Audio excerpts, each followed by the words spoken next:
Hey y'all, welcome to Mipha's Gaming. My name is Rachel. Today we're going to be doing a quick Dreamlight Valley build. I chose my shops area for this one, and we're just going to get started right away. So I picked my Chef Remy and his house to go in this area, and then I started with my path tool. To be honest, I'm still getting used to using this tool. I find it a little bit challenging when you're zoomed out to get things done with accuracy. So that is something that I'm working through.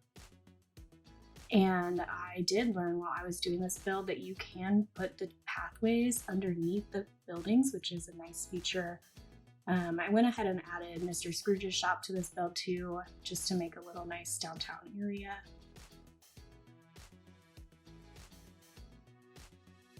And then I started building that pathway back towards the forest.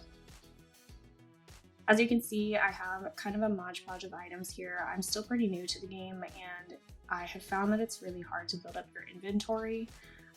So I'm using a lot of the things that I already had and things that I've earned just from leveling up.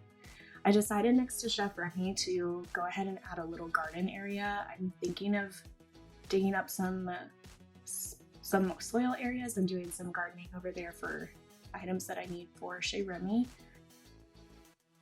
And then I went ahead and added in some street lights and some foliage. I thought about adding that trellis there, but it just didn't fit the right way, so I put it in between his house and Chez Remy. I figure I could use that area as a little garden as well.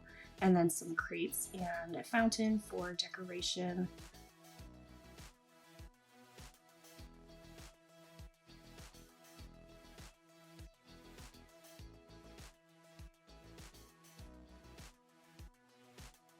And then I'm gonna go in and start adding in my foliage, my rocks, and my shrubs.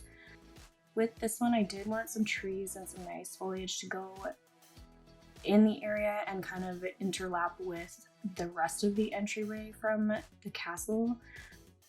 I really like using the rocks in this one, but I had a hard time getting the ones that I wanted selected, so I might go back later and see if I can add those in. And then here I started building in the edge of the pathway. I use the small rocks to do this and just flip them back and forth. It's a really tedious product, but it is really aesthetically pleasing when it's done. This was kind of a hard area to work with because every time I zoomed out, it tried to make me go back into the Forest of Valor, and I would have to zoom back in and get readjusted to where I was on the map.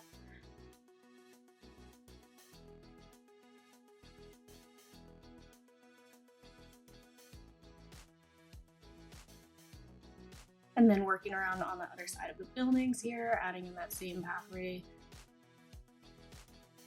I found it to be kind of a tight fit over here. And then you'll see later, I did end up going back in and removing all of these rocks. Once I started the gameplay, characters were immediately getting stuck in these areas, and it was really challenging to navigate. So I did actually go back in and remove all of those rocks. I like the way that they look. I just don't think that this is the right area for it because I need so much functionality in this space. And then I debated using some of those shrubberies. They're just too large for the area, so I went in and added some flower beds instead.